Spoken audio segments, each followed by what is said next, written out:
బల్గేరియాకు చెందిన సుప్రసిద్ధ కాలజ్ఞాని బాబా వంగా గురించి అందరికీ తెలిసే ఉంటుంది. అంధురాలైన ఆమె భవిష్యత్తులో ఏం జరగనుంది అనే చాలా విషయాలు చెప్పినట్లే జరగడంతో ఆమె కాలజ్ఞానానికి ప్రపంచవ్యాప్తంగా గుర్తింపు దక్కింది. సరిగ్గా ఈవిడలానే జపాన్లోనూ ఒక ఆవిడ ఉంది. ఆమె పేరు రియో టాట్సుకి. ఆమె చెప్పిన ఓ విషయంతో వచ్చే నెలలో ఏకంగా ప్రయాణాలే రద్దు చేసుకుంటున్నారు అక్కడి ప్రజలు. జపనీస్ కాలజ్ఞాని రియో టాట్సుకి 2025 జూలై 5న విపత్తు సంభవించబోతోంది అని అంచనా వేశారు. భూకంపాలు, సునామీ వచ్చే ప్రమాదం ఉంది అని జనాల్ని హెచ్చరించారు. ఆమె భవిష్యవాణిపై నమ్మకం కలిగిన జపాన్ ప్రజలు తమ ప్రయాణాలను రద్దు చేసుకుంటున్నారు. న్యూ బాబా వంగాగా పేరొందిన రియో టాట్సుకి అంచనాల దరిమిలా పలువురు త్వరలో జపాన్, ఫిలిప్పీన్స్ మధ్య సముద్ర గర్భ విభజన కారణంగా భారీ భూకంపం లేదు అంటే సునామీ సంభవించవచ్చు అని చెప్పుకుంటున్నారు.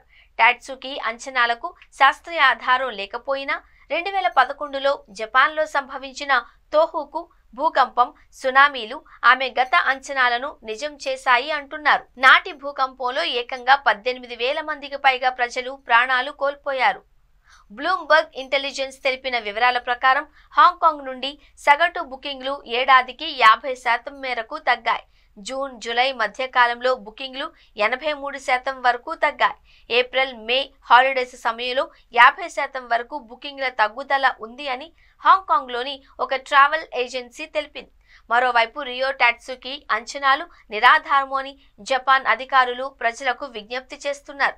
కాగా టాట్సుకి అంచనాలను పక్కన పెడితే ప్రభుత్వ టాస్క్ ఫోర్స్ ఇటీవల జపాన్ పసిఫిక్ తీరంలో త్వరలో భారీ భూకంపం సంభవించనుంది అని, దీని కారణంగా 2,98,000 మంది వరకు మరణించే అవకాశం ఉంది అని హెచ్చరించింది. 1995 కోట్ భూకంపం.